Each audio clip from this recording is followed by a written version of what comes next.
అనేటువంటి హార్మోన్ చాలా important hormone. ఆ ఇన్సులిన్ తక్కువ ఉండడం వల్లనే డయాబెటీస్ వస్తుంది, అంటే రెస్పాన్స్ సరిగా లేకపోతే.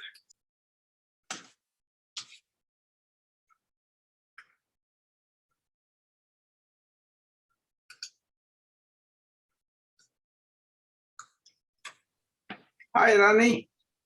Hi, Ro. Hello. How are you? I'm good. I'm good. Am I the only one today? No, you came early, I think. Oh, That's I- okay. I you usually start because somebody will pop up from 9 o'clock onwards, So I thought I was late because I assumed it was at 3 o'clock my time. Did you say 3:30 my time? yeah.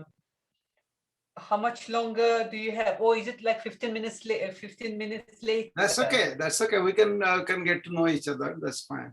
Yeah. Yes. Maybe I got it wrong or something. Where is Assam? Where from Assam? What part? Oh, so Assam, Dibrugarh. So I was born in Dibrugarh, Uh-huh. and so we left India in 2001. Since then, we have been in the UK. So it's like 317 here. Uh-huh. Yeah. Did you say you are from? I can't remember where you said you were from. Which part of? I'm from Andhra Pradesh. Andhra Pradesh. Yeah, yeah. Which But part of I came here in 1981. Yeah, 1981. Wow, long time. Yeah, in November 1981. It's almost 82, Wow. But I've been going to India in between, and I'm always attached to India stuff and the India, culture, philosophy, and all that. But a modern man and getting to know the ancient wisdom from India, So that really helps a lot, So I kind of retained the Indian heart, but American mind. You want to realize your potential, but you don't want to be a mean human being, that's kind of thing. So I think that's what I see here. Lots of people kind of get into all sorts of professions, but then they lose themselves, and especially doctors, I'm seeing a lot of them are under a lot of pressure because they are losing themselves, So you are a doctor too, right? Aren't you? Yeah, psychiatrist. Yeah. Okay. So where did you go to medical school? Assam. Assam. So, Okay. yeah, I did my undergraduate training. I was starting to do my MD there, but then my husband came here, so I joined him. So I did the rotation Okay. What does he do? He's also a physician. Yeah, he's also a psychiatrist. We are like childhood friends. So good. Just together and everything. Yeah. Yeah.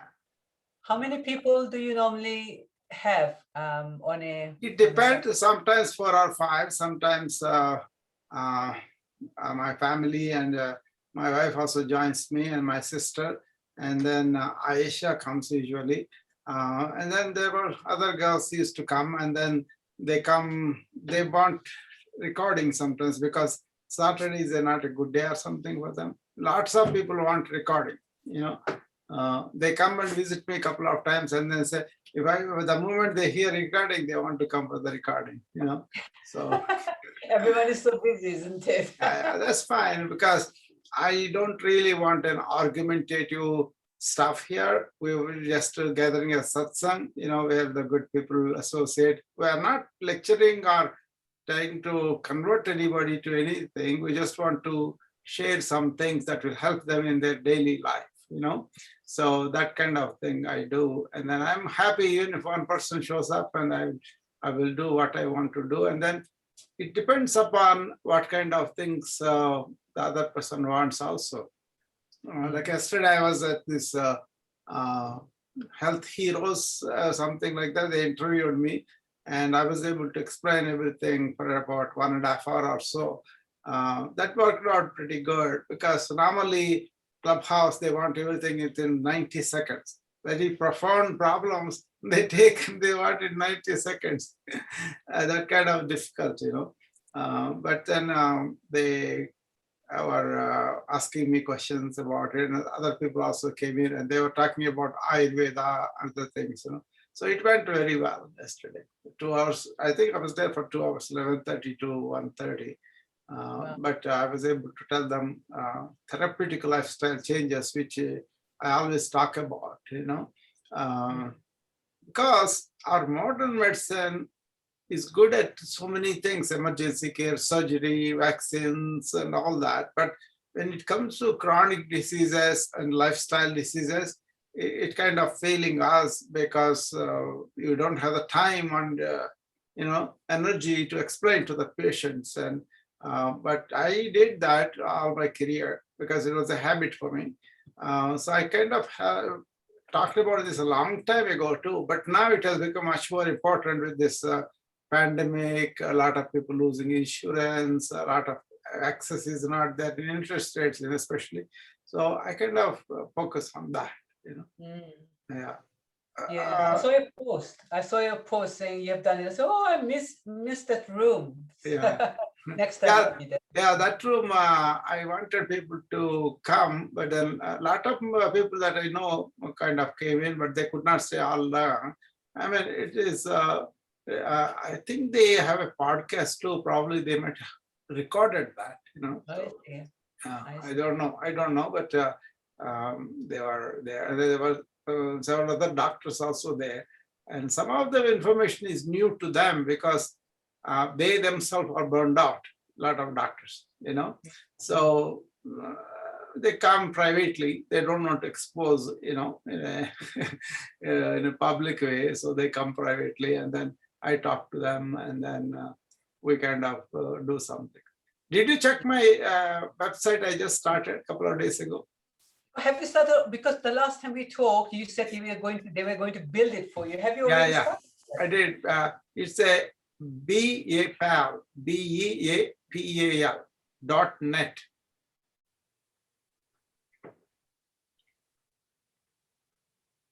Let me Just a couple of days ago, 31st, I think I started, A that fusion of modern medicine and ancient wisdom. Wow. Yeah, that's the one.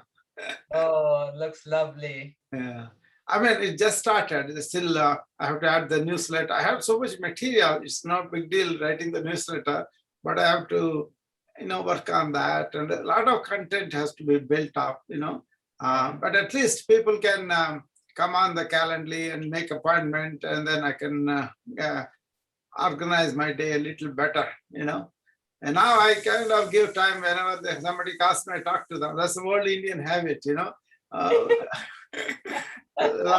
Unless I am with the patient or something like that, I usually take the call and at least say hello to them and then make arrangements later on like that. But now it's more systematized. Calendly, they can. Awesome. Yeah. Awesome. Yeah. How long is this Zoom call for? Because I will need to go. You after can an leave hour. whenever you want because the other people are going to come in another 5 minutes, I think. And then I don't have a time limit, usually 30, 45 minutes, 1 hour, 2 hours. We go according to the topic. Sometimes one thing leads to another, and I talk a lot more. And it's up to the audience how they go.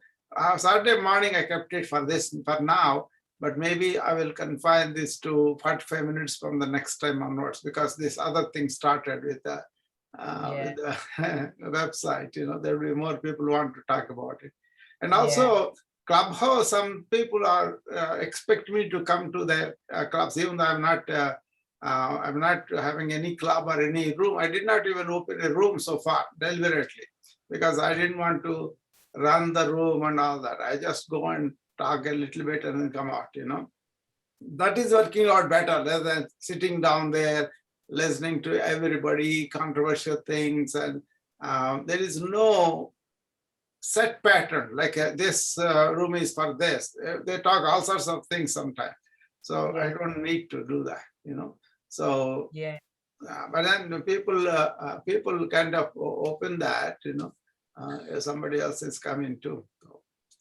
I mean, some of We this, might have to leave at some point. Like if I need to leave in half an hour, 40 minutes, if I just leave this, you won't mind, right? Just- no, I won't, I'm not at all formal like that. Okay. It's kind of, I understand the routines, I understand the problem. If they think that's valuable, they stick around, that's fine. But if they think this is not something I can understand, or I don't want to listen to this, we No, cannot no, stop. I'm sure what you say is going to be valuable. It's just that I'm running a clubhouse room at 5 Yeah. o'clock and I haven't even set up the room or anything. So I need to. Yeah, I those kind of things will be there for everybody. So I understand completely. No problem. The other thing is, I don't have a ego to react. Right, okay. So there's a totally different dimension, different frequency, you know. So you can do whatever you want to do, but I don't react to that in the negative way. In the Yeah. negative way. See, Yeah, right. that is what it is being in the present, being in awareness. See, if we are unaware that we have ego forming with each thought, then we'll form that. Mm. Buddha said one time somebody came and abused him directly. What is that you are nothing but fake or something like that. Then he kept quiet. And then after that person left, other people asked him, how come you are so quiet? He was abusing you like that. And he said, if I don't receive it and accept those abuses, they won't touch me. So there is nothing like a ego in him to receive that. See, Buddha, the name Buddha itself is somebody who transcended the mind. You know, the Myra they called and all of that. So it is as relevant now as it was at that time. And these enlightened souls, they transcended that, you know. We think we have to have an ego, and then through ego we are going to work. I don't think it is necessary, and also it is pretty damaging in relationships, you know. So that's why whoever comes will talk, whoever doesn't come, that's fine with me too. But I record it because a lot of my friends expect the recording, you know. Because I post it on the YouTube and they go and check it and they see it when they have. Sometimes they say they have to do it piecemeal because they can't go that depth all the time. So I just let them explore at their own pace, at their own, you know, comfort, whatever they do. So, I mean, this commitment was good, Ronnie, because I was able to give this time to this particular satsang, I call it, you know. So that is my sister and Janet Harper. Hello, Chinaga. Yeah, Rani, that is my sister. Yeah, she's my sister from India. Hello. This is Rani. She's I think she's in UK now, right? Yeah. Yeah, she's in UK. She's from Assam. Assam. Assam. Yeah. Okay. Hello. Hello, pleased to meet you. So it's all a question of comfort, you know. So what are you going to do in the clubhouse today, Rani? Okay, on a Saturday, there are two more friends. We just have well-being conversations, but again, we are pointing to something spiritual when we talk about well-being. Yeah. So it's not like you have to do this, you have to do that. We're talking about what's already innate, how, you know, we talk about well-being always being part of us, but that we lose our way. We are thinking we need to do different things for well-being, but actually it's about listening to the quiet, going inwards. So we are definitely pointing to the spiritual essence in all of us. So that's the clubhouse room we have. It's a very small room. I do run my own club in Clubhouse, and there are a few members, but we only have like 9 people at the most, or 12 people. So it's a very small rooms. But at some point, whoever wants to listen, they will listen. And we're starting small, but I like having those conversations. Yeah. Well, Aisha is here too. Aisha, we have new people today. Rani, I met her. Say hi to Aisha. Aisha has become a regular too. So we are happy with the small groups. We talk about it. Last time, me and Aisha, we ended up talking a lot. My sister had to go for a while, but then she was there long time too. Aisha was telling them what happened yesterday with the clubhouse, where I went and talked about therapeutic lifestyle changes. Maybe we should review that. That way we can, have some substantive discussion. Okay. So basically, they were asking me earlier. They called me on the phone and asked me, could you come and talk to us about this fusion you are talking about, modern medicine and ancient wisdom? I said, okay, I'm a physician for about 40 years now and still continuing. But what my philosophy was, modern medicine is good for emergencies, surgeries, vaccines, and lots of other things. But it is not good for the chronic diseases and the outcomes, and also preventing chronic disease development. That is something I thought it was not doing it, and so we took some hacks from the ancient wisdom to supplement where we are lacking in the modern medicine. Does that make sense? Yeah. Hi, Janet. Hi. So we went about talking about simple things. I said 5 things I will talk to you about. One is being in the present, instead of being in the thought world or thinking about something all the time. Be aware of where you are, what you are doing, and be like that, because that is the life for me or anybody else. Yesterday is gone and future is not yet here. So we have to stay ourselves in the present as much as possible. That is something I gave the how to be like that in the morning. You don't want to let your thoughts running. You just want to maintain a moment of silence, and then practice whatever exercise, whatever doing mindfully. I don't like mindfully, but awareness, with awareness. Be paying attention to what you are doing. And then you carry that through the day like a perfume. How you remember that is, every so often you take a, what I call presence breathing exercise. You come back to your breathing, you associate with the presence, and then you do 4 or 5 deep breaths. If you do it every hour, it's good, or every few hours, it's good. So what it does is, it brings you back to that awareness. So instead of getting thought overload or cognitive overload, especially we are all information workers, we are doing a lot of thinking all the time.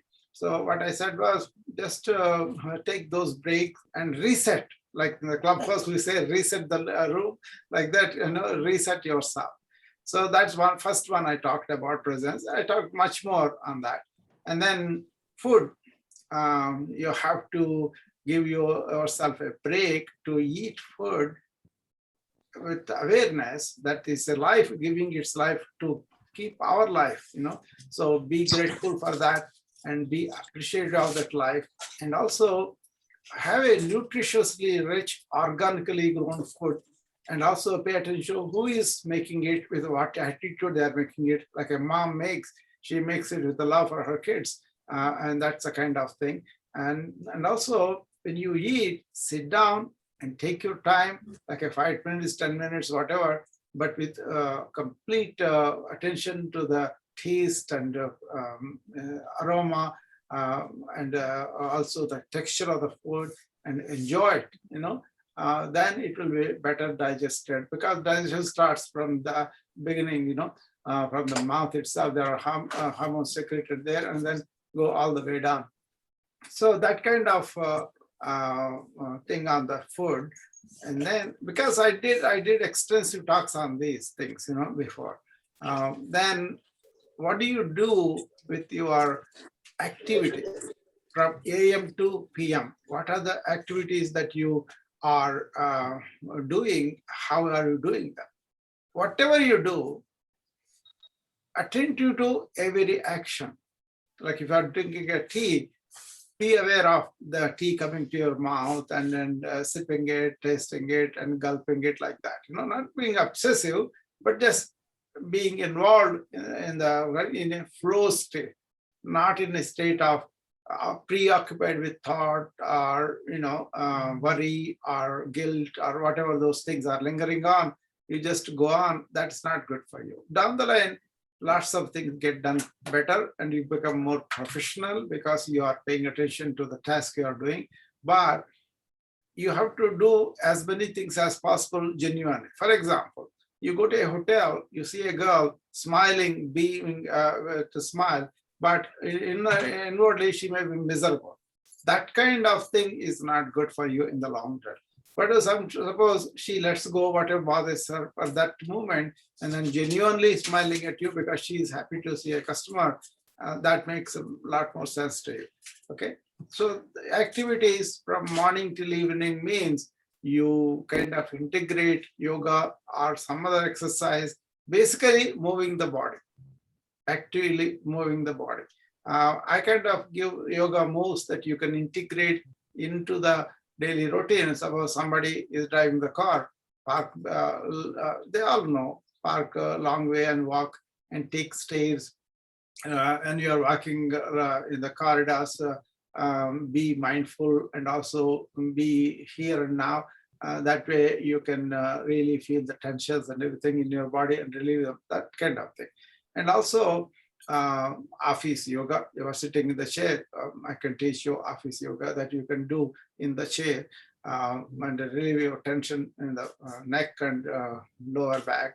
People accumulate, not young kids like Aisha, but middle-aged people or old people, they can feel that. So that kind of thing. Young people also have these good habits of sitting straight and keeping the head straight and also getting up and walking. That's a good thing. A lot of people are, even though IT people are really having this problem, they are becoming obese faster. They are not getting out of the chairs and all of that. So sitting is the new smoking, right?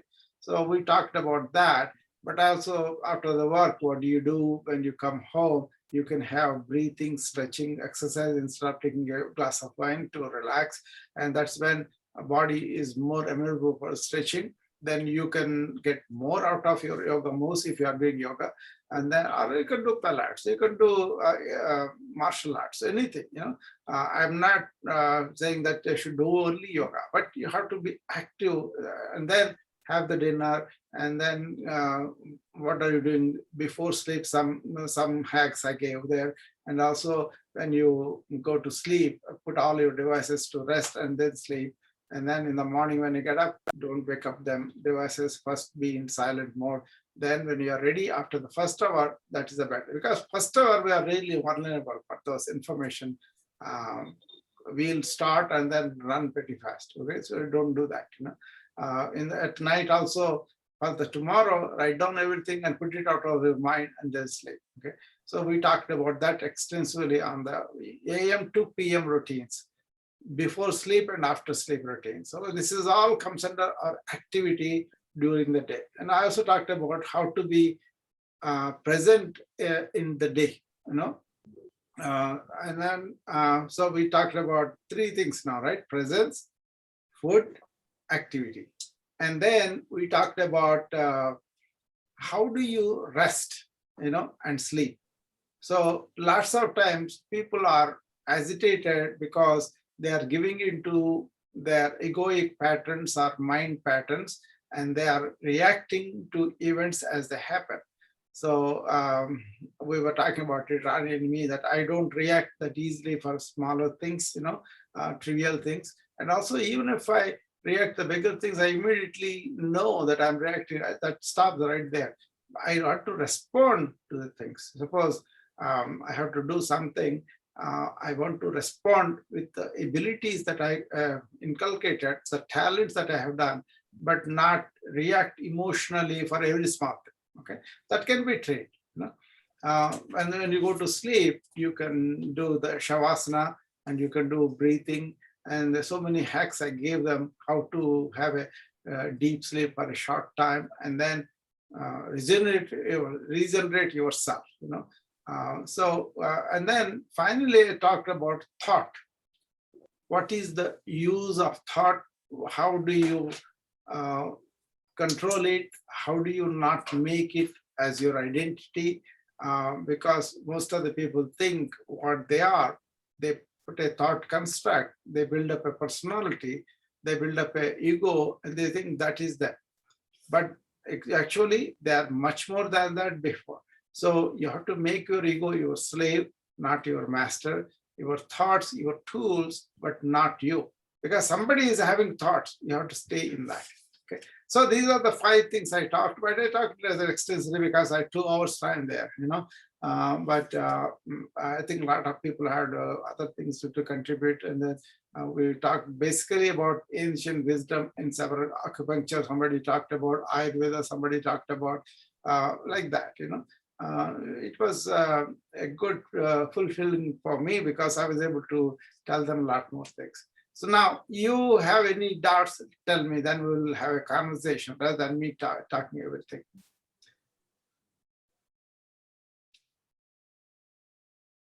Anybody has a question about any of these things?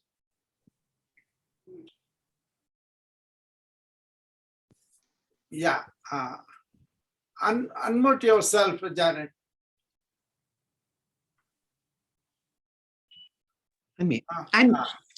Hi. I'm Janelle, actually. Hi. Okay, Janelle. Okay. I'm sorry, Janelle. I think my question, I'm here to learn about all of these things, but I've been grieving. I've had some very difficult troubles for a number of years, and I've learned to go to bed with a phone. And the phone, when I wake up in the middle of the night, which is many, many times, I listen to yet another podcast, and that puts me back to sleep, or a book, an audible book or something. And I just wanted you to review. You said when you go to sleep, you said put your devices to sleep, and I think you said don't look at it first thing in the morning. And well, I wouldn't know what time it is if I wasn't looking at it.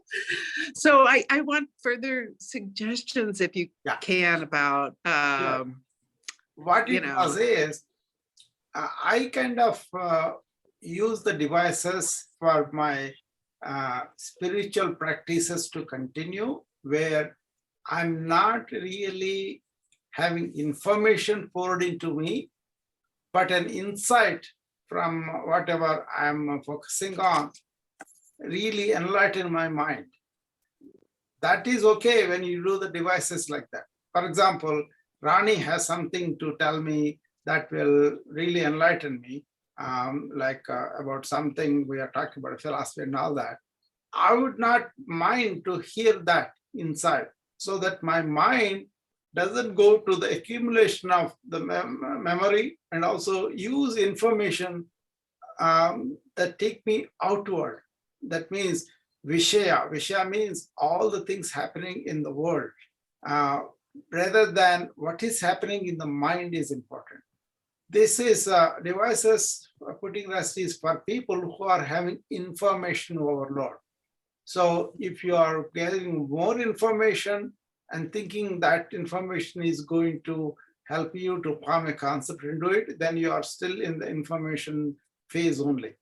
But that information leads to a new connection of neurons, and a new insight happens that something you don't know, or you have just realized that you know about it, but you are not doing it. For example, I told you, pay attention to every action, but all through the day, you are occupied with some thought, then you are not in attention. You are not awareness plus will, that is attention.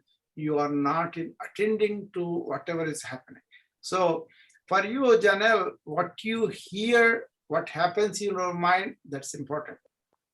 Okay, you may have the habit of listening to it and then going to sleep, but are you going to sleep because you are not absorbing the information, or the information is doing something to you to induce sleep? That's what you need to figure it out, But I would suggest don't absorb more, because the more information you put in and you run your mind on that, the more information it wants, and then it will never stop, and it will get tired out after a while, and that is what is happening to information and technology people, because they are doing the job, but they have to get the information. Like, for example, somebody is coding and they have to code much more, and they will never come out of the loop. And that is what is happening for the information overload, where people are using only the memory part, imagination part, but they are not staying with the mind at the time,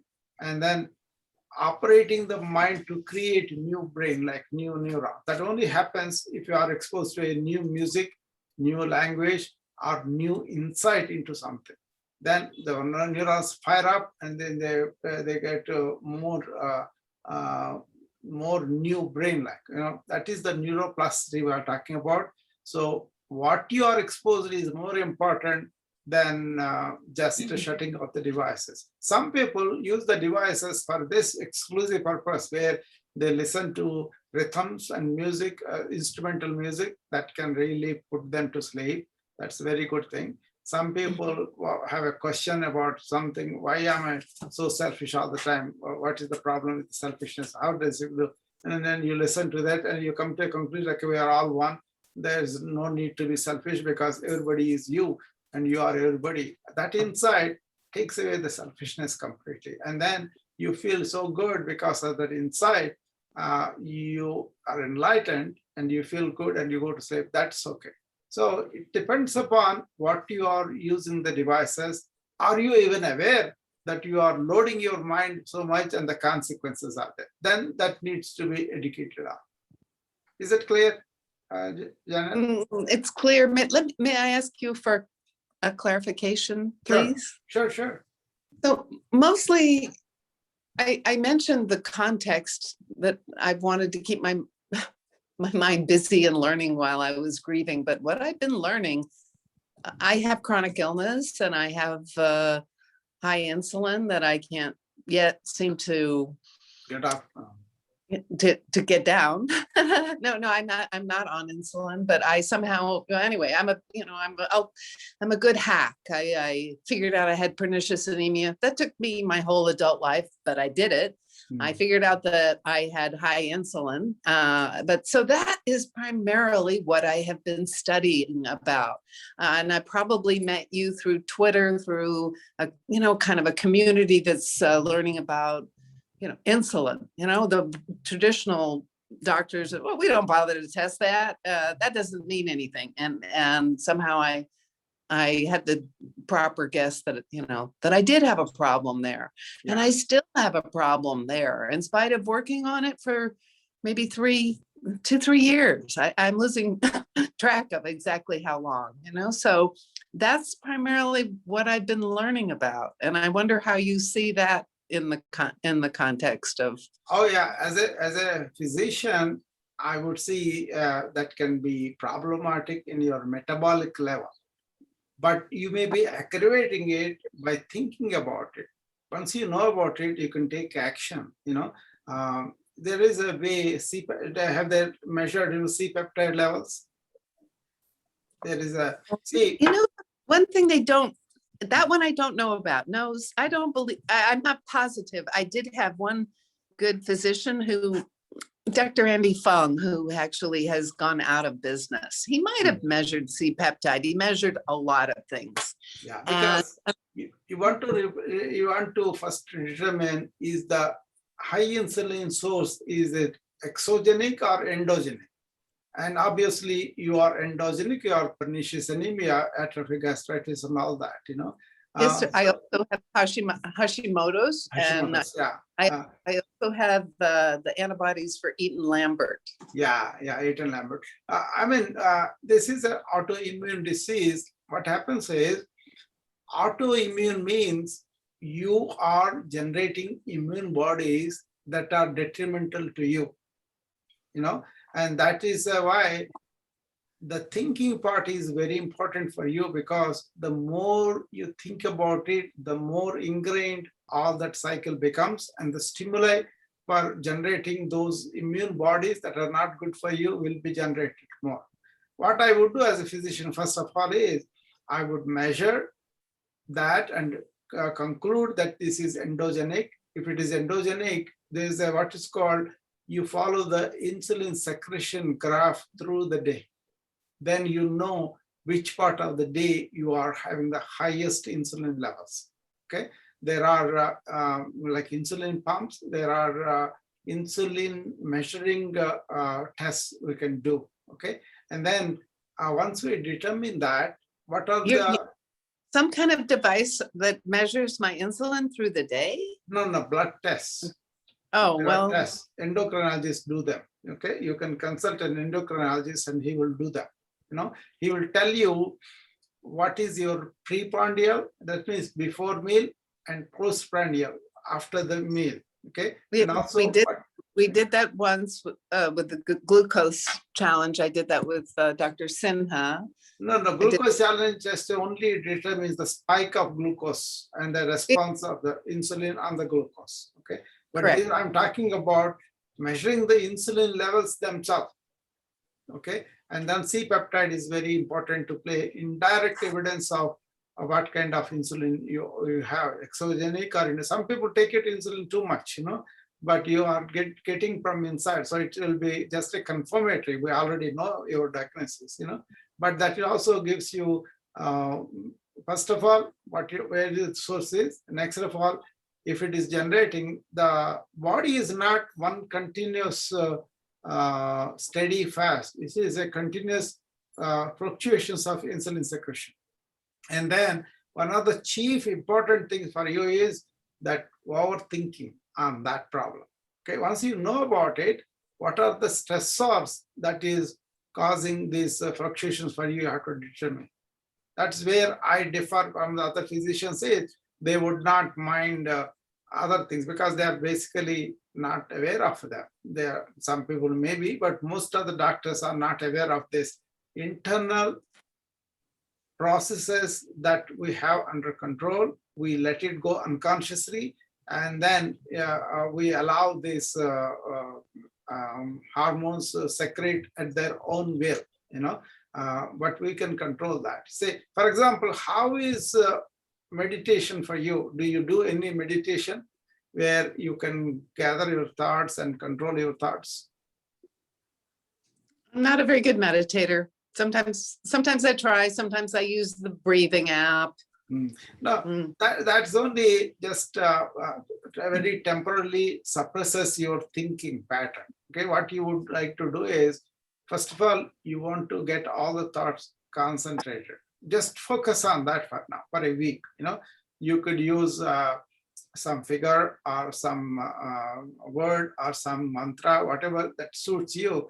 But main thing is, suppose the roses are there behind me, you want to focus only on that, and then just focus on that for a while, and then close your eyes and then imagine that figure and focus on that.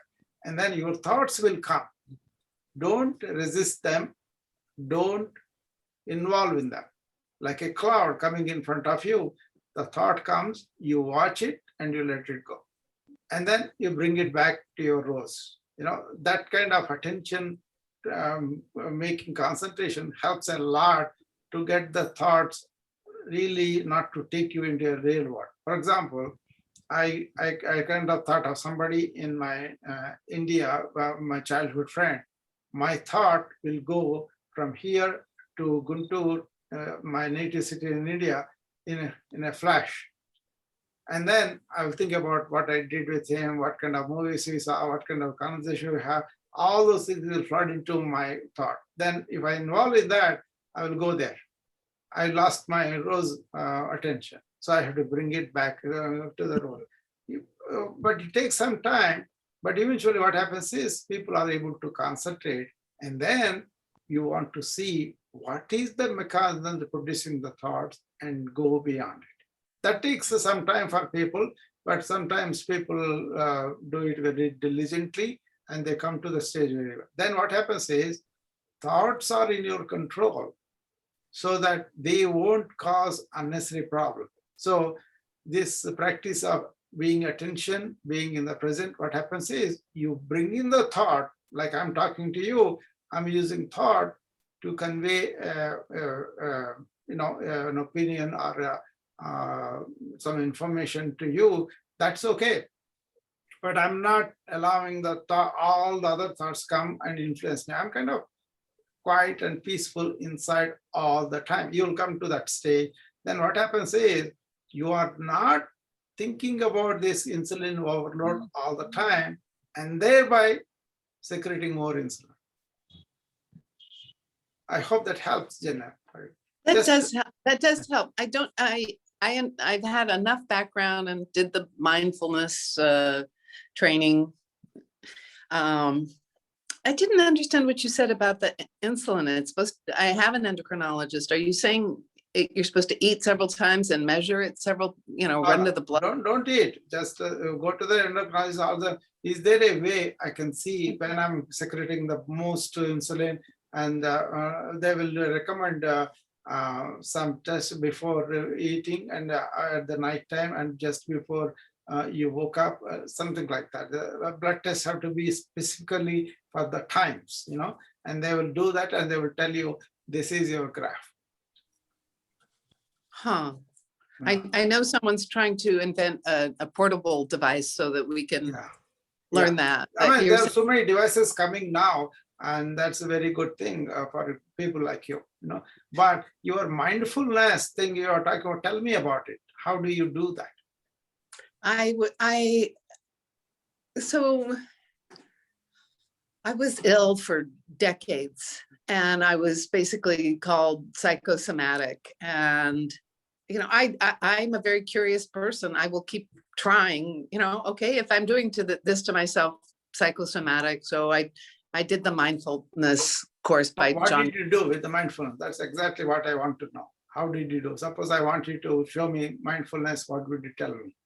Oh, they were, 40-minute meditations. And this was a long time ago. And I was in a tremendous amount of pain. And, I would endure it, but I don't really How would think. you start that 40-minute? What are you doing there? That's what I want to know. I think we had to be in and we had to, at the time, we had to be in a very specific position and, with our back erect and cross-legged. The cross-legged is not a problem for me, but, being erect for 40 minutes is a problem for me. Yeah. But this was also when I had undiagnosed pernicious anemia.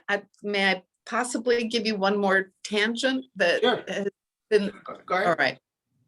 So I had an internist a long time ago who said, take vitamins. And then ultimately, I was with him for 21 years. He said, only take iron, which I had many times, iron deficiency, only take that under my direction. But sure, you can take vitamins. Can I take mega vitamins? I mean, I had bruising. I had very severe symptoms. So what happened was that this was masked for, I would say, absolutely for decades. It was masked by iron deficiency and high folate, and B12 was in the mix of. But come to this point, what did you do after sitting straight? What did you do with your meditation? I was dying then. I don't think, okay, so the tangent I want to tell you doesn't have to do with the meditation. The tangent has, which I don't think is a tangent. This is I may be upset about my insulin, but I was a whole lot more upset about multiple institutions trying to remove the diagnosis of pernicious anemia after it's very, very well established. Okay, that has been a very frightening thing that I have experienced in the last several years. I had to run the gauntlet to save the diagnosis, and that was very frightening. I don't even think there's exactly a word for it when that happens. So that's. I would suggest, Janelle, trying to concentrate on one thing and not to think too much, and see how that works for you. Okay. Okay. Yeah. So Rani, you have any questions? Hi, Rao. I think the question I had was around the thought, the use of thought, and you said something about controlling thoughts. But from my observation, I guess a lot of my patients are struggling because they are trying to control thoughts, or they are trying to resist thoughts. So I guess I see what you're saying, but a lot of the problem comes because we are trying to control our thinking, control. And the more we try to control, the worse it gets. Yeah. So You're right, because thought versus awareness. Okay. Are you going to be in awareness, or are you going to be in thought? That is the thing. Who is the controller? Again, you are using the thought, and that's where it gets worse. But if you really observe who is this controller, then you will discover this also, that control is also part of thought. What I'm talking about is getting to awareness. Here and now, you are aware. Thought comes in, but aware you are. Most of the people are one thought to other thought, and then they want to control that with another thought. That becomes difficult. You are right. It becomes much stronger, much worse. That's why you have to have a separate, not even separate. You have to be who you really are. You are that awareness. Without the awareness, we can't perceive anything. So thought versus perception, thought versus awareness. Awareness is the one which sees the thoughts are coming and going. It won't catch anything. So if you are in awareness of your thought, then it's already controlled. You are not employing another element of control of thought, because that is also a thought too.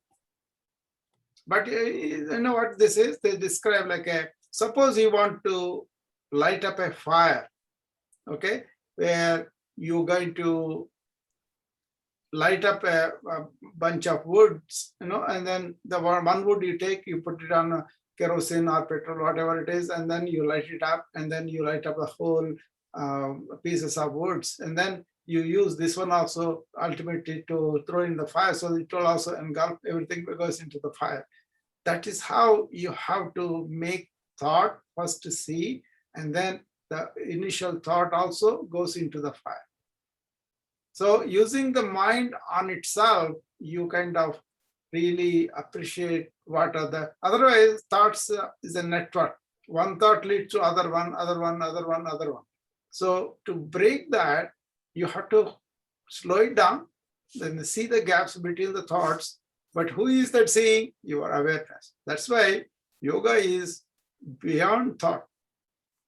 Yoga is not thought. Yoga is what it is beyond thought, because it goes into consciousness. That is awareness. Once that awareness is there, is that my awareness, or awareness is one and we are all in one. Attention is all one. Consciousness is all one. And once you discover that, then you are in yoga 24 hours. Because your individual consciousness merged with the universal consciousness. Actually, there is no individual consciousness, only absolute consciousness. But then people don't understand that initially. For example, what you said about thought controlling thought is a defeating purpose. Yeah, exactly. But then people don't, it becomes too much for them to see that. So first of all, they are attacked by their own depths of thoughts, like samskaras we call it, or tendencies, and then they are taken over by them, and then they will act immediately, physically or mentally with that. and they have no room to really appreciate that they're being driven by their own thoughts, buried from subconscious, they're coming back. So if you are unconscious about your thought, that's what happens. But if you are conscious, that means you are aware of what's happening, then that slows down. Try that, the thought versus awareness. You be in the awareness, that means you be conscious of whatever. For a day, Rani, try this being, maybe you're already doing it, but if you are doing it, let us discuss that after you are done that. What are the things that have happened to you? Don't have to punish yourself, just observe, just stay back and relax and then see what happens.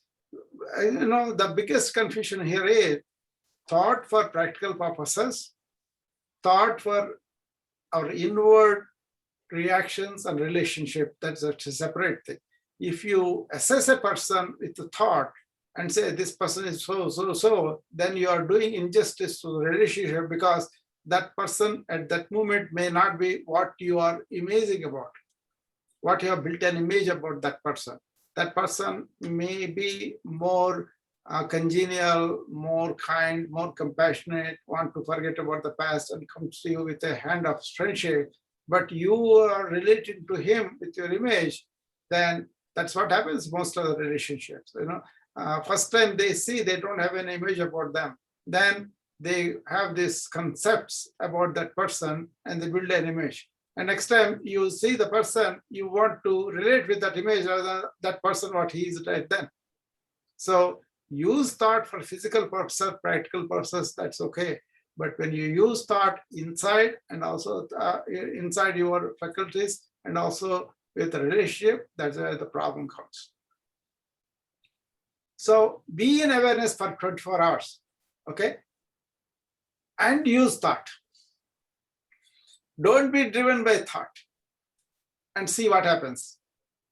This is applicable to anybody, everybody, because suppose I get a diagnosis of something, okay, serious illness, more than the diagnosis and the illness, my reaction to it makes it much worse too. You can't help it because people are afraid, people are really, that's when you have to hold them like a cancer diagnosis. I've made so many cancer diagnoses, right, over my lifetime of my practice. Always, if I want to give it, I want them to have the support around them. I want to prepare them before I break the news. I don't go to, oh, you have the myeloma, I found out, and this is, I don't want to give like that. I want to see what kind of mental makeup a person has, what kind of support system here I have around family, and also what kind of rapport I have with them. All those things come into factor. Then when I sit down and then first I tell them, okay, listen, we are going to discuss this. We're going to find out the complete diagnosis with, so many things are there with each cancer nowadays. We will go all the way to genomes now. So we don't know how it is going to go and all that, but I prepare them how they can take their reaction and all that. And at the time, some people immediately come and hug me and then they cry on my shoulder and all that. Some people kind of collapse, some people kind of take it easy and all that. So variety of people, but the main thing is don't break something them just like a matter of fact that they are supposed to take it a mature address. They are not. Inside, most of the people are not. So once you are sympathetic to that and then break the news with this preparation that cancer is not a death sentence anymore. Cancer can be dealt with a lot of things. And then also the more you understand about all that process, the better it is. They usually are optimistically placed, and then they may not have that optimism too high if you really give the facts and the truths at the right time after preparing the patient. So this is all the same thing, small things we make it much bigger. Like our doctors, it happens. We go to the hospital, we are asked to see a patient, and then you want to document the patient, and immediately another patient has a problem, the nurse will come and tell you. She doesn't see all that, or she says that the other person needs you maybe right away or not right away. So you may get irritated if they are calling you for a very small thing like a Tylenol order or something like that. But that's how burnout happens in our physicians, because we are reacting to small things, very trivial things with emotional and anger or frustration or really disappointment, whatever. Those reactions we can control because we understand nurse's duty is that, and we can say, okay, I'll get to it after I'm done with this. Then you are protecting yourself by not having the reactive mind employed. You are being responsive to the task. So that can be cultivated. That's what I train them in that too. I hope that makes sense to you, Rani. So shall I just repeat what I've heard about what you're saying to make sure I understand? So what I'm hearing is that as much as possible, as we go about in the day-to-day life, thoughts will keep coming.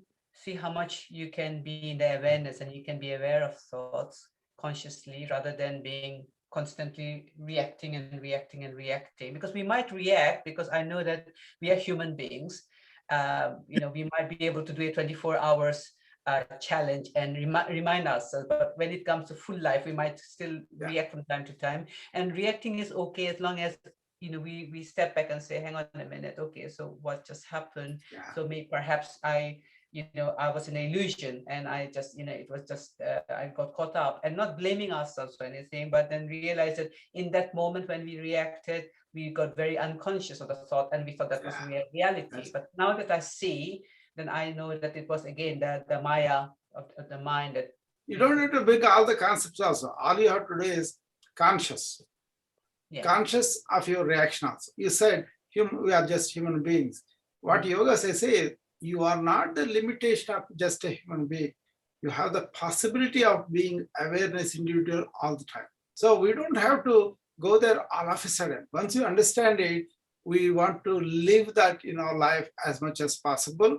What happens is our old conditioned patterns come and influence us. That's what we have to do in meditation. We have to see, contemplate, reflect on the things, and then say, okay, this is what it is, and then let it go. But if you are unconscious about your reactions, they become much deeper.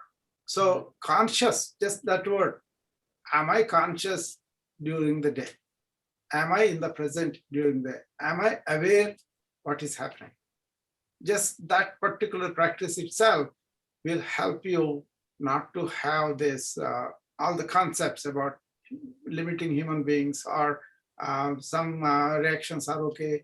All those are your concepts, but you've made them, that's okay. But why do you have to strengthen them? See the truth of that, not because we said so, but you can find out yourself.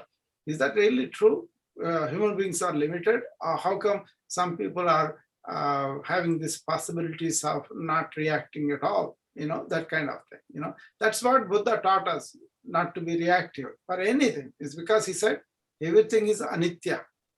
And also there is no self like you are thinking that is reacting. So anahata, they call them. So once you understand those principles, you have to bring them into real life. That is the real thing about this. Ancient wisdom says, don't just listen, make a concept and say, I will employ later. No, right then and there, is that real in my life?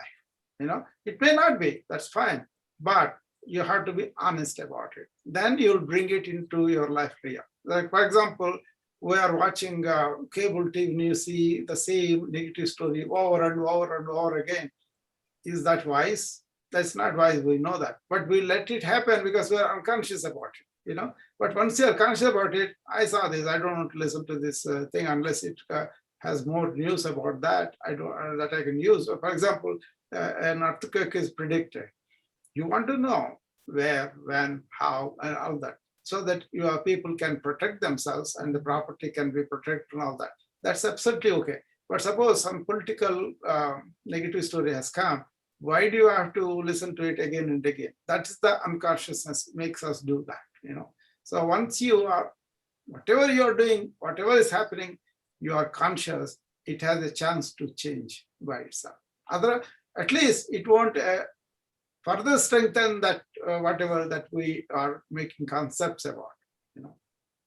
That's where thought is not good in the interior, because you are using thought to make a concept. But again, come to the consciousness, come to the awareness, aware that you are making a concept. This is what you told. Can you Yeah. see it? Don't think too hard, too much either. That's what you told me, and I made this as a child. Yeah. No, but are you really living it? That is what we are talking about, Jenna. No, I'm not living it. I'm not living it. But That's all.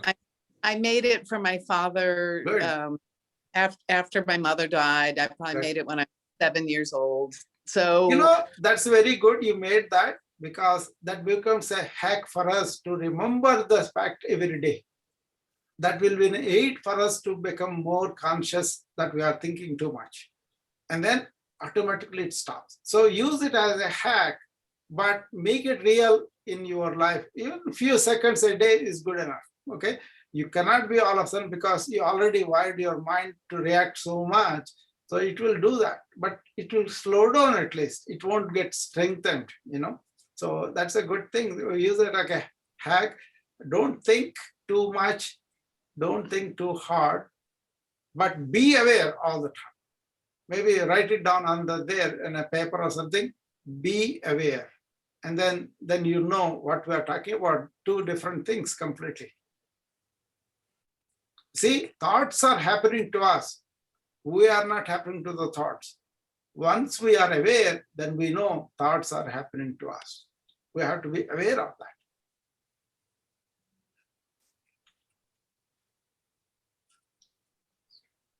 So Rani, anything else? I think you may have to go there or something. Yeah, Yeah. I need to go now. I'm just loving this. Yeah. What I'm And Ayesha doing also was- said she had to go top of the hour, but she usually stays a longer time. Yeah. But she had something too. She left a message and left, you know. Yeah. So I think how much time we were talking so far? 1 hour? no, 45 minutes maybe, 45 or minutes, yeah. 50 minutes, something like that. Yeah, I do need to go now, and I like how you asking us to keep it simple, not to go into the concepts of Yeah. being and the sort of constantly being, am I conscious, am I being aware, and just keep Yeah. it simple. Okay, we can say don't think too hard, but am I living this truth right now? Make it clear. Yes. Got you. I need to go now, but thank you so much. Okay. Thank you, and lovely meeting everyone. Yeah. Take care now. Bye. Need to go. Bye. Thank you. So Janelle will stop here for now, okay? Janaka, you stay with me on the call, okay?